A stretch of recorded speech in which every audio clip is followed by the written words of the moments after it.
The great thing about Hornby Railways is that they grow on you. And the more they grow, the more fascinating the hobby becomes. Gradually, you can add track, rolling stock, and accessories, signals, stations, special wagons,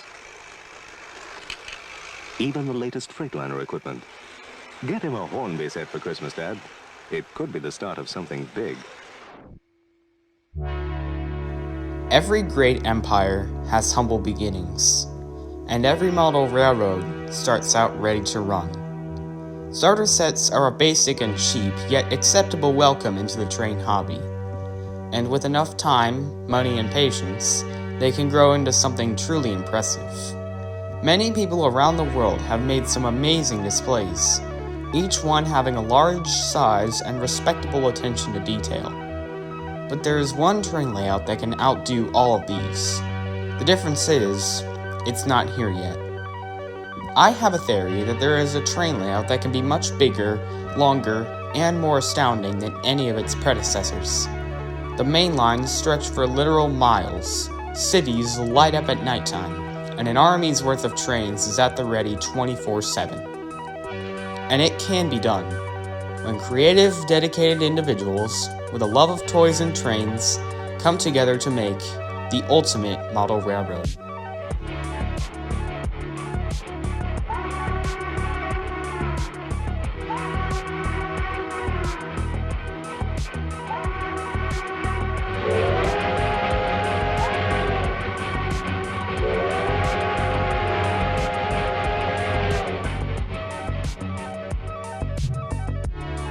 Before our construction can start, there are some ground rules that should be laid down first.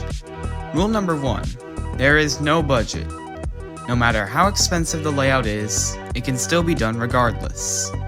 Rule number 2, it is modeled in HO scale. This is a personal preference based on how HO is the most popular scale, though it is optional and can easily be any other scale if that is so desired. Rule number 3, all railroad eras are included. Steam, diesel, and electric, and everything in between is accepted here. Rule number 4, there is both realism and fiction. The layout will be detailed in a mostly realistic manner, but it certainly doesn't have to completely replicate Earth's railroads. There can be fictional things as well, such as the island of Sodor. Rule number 5, it doesn't have to be just model train stuff. More complex structures, like station terminals, can be scratch-built or 3D printed, and things like Tomi or Thomas Wynn Railway accessories can be used as buildings or various scenery. So, those are the 5 rules in place. Now with that out of the way, let's get building. The start of a model railroad's construction involves lots of planning. Many track plans will have to be drawn, coinciding with the 5 rules. Keep in mind that these rules were made to answer any possible concerns involving the layout, and are optional to follow. Looking back at the track plan, it doesn't matter where you begin building as long as you have a good idea as to what you will be building. After track planning is finished, there comes the bench work and making of the table the layout will operate on. This is a long yet crucial step, involving lots of drilling and cutting of wood. If someone wanted to be really creative, they could try something like cutting out part of a wall for the trains to seemingly disappear into. With a model railroad, especially of this size, the possibilities are endless. When the table has been built, then comes the addition of track and ballast, followed by accessories and scenery. Let's say, for example, that we start laying track in a metropolitan hub. Because of all the busy action in a place like this, many sets of parallel tracks will be laid down, as well as lots of switches and signals, the latter having to be wired up. Speaking of which, lots of wiring will have to be done here. Because there will be so many trains running, a command control system will be a necessity. About several dozen remotes and transformers will be needed to give the trains their needed voltage to operate.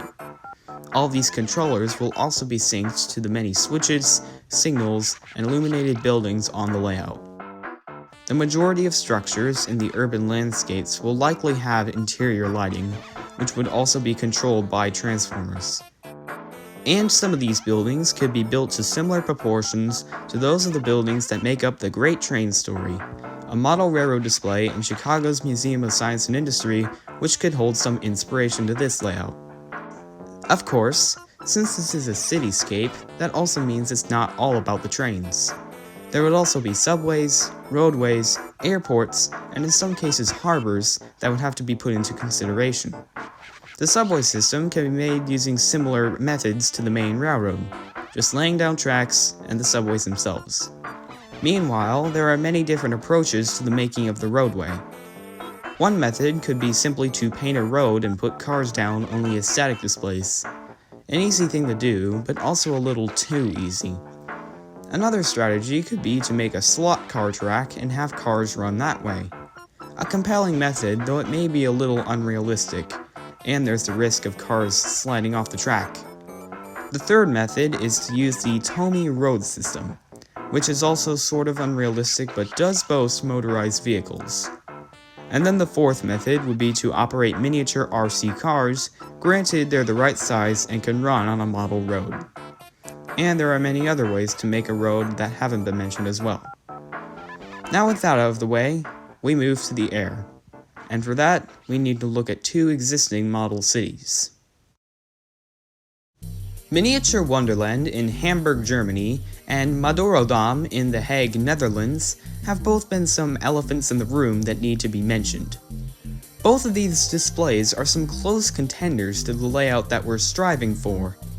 Miniature Wonderland is the current holder of the world's largest model railroad, and doubles as having the world's largest model airport.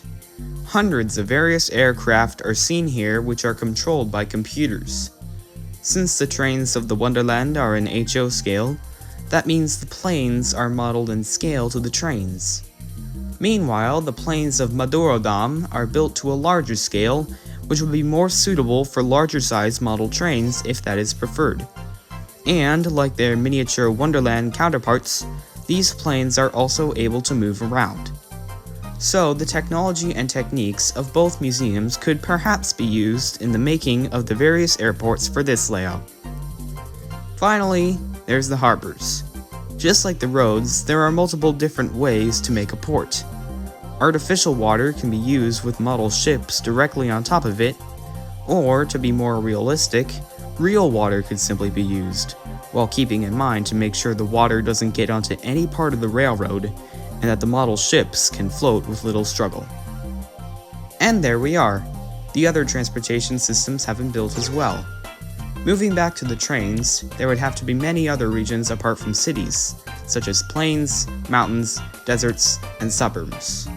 Ground cover and scenery from different suppliers can be used for these areas. And that's about it. All regions have been made, lines for the modes of transport have been built, and now... It's time for the moment you've been waiting for.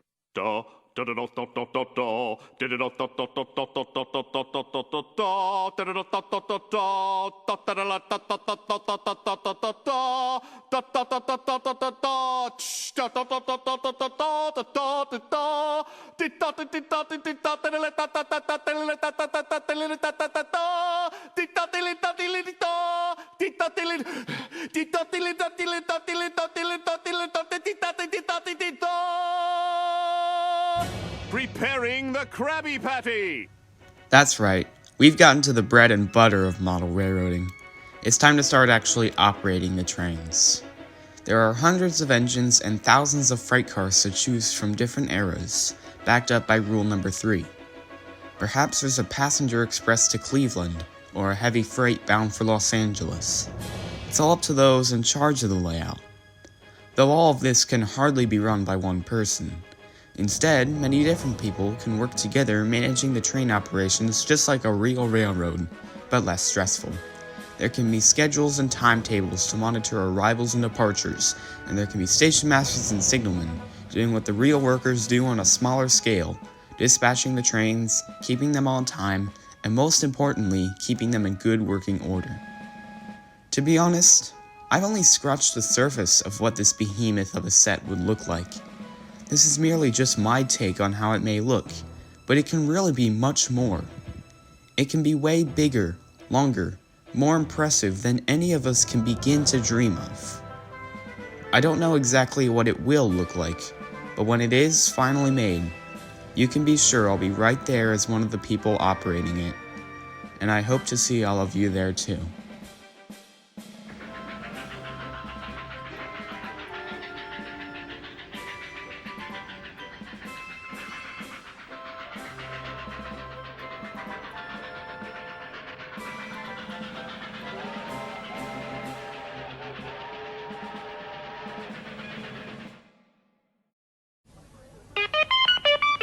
Just lay the track for a horn be set and it all happens. Look at that, just in time, Hornby's there on the line. Oh, nothing goes like it, nothing grows like it, Hornby. Nothing goes like it, nothing grows like it, Hornby. You have such fun with a Hornby set, watching it happen. Oh, be quick, just in time, Hornby there on the line. Oh, nothing goes like it, nothing grows like it, Hornby. Nothing goes like it, nothing grows like it, Hornby.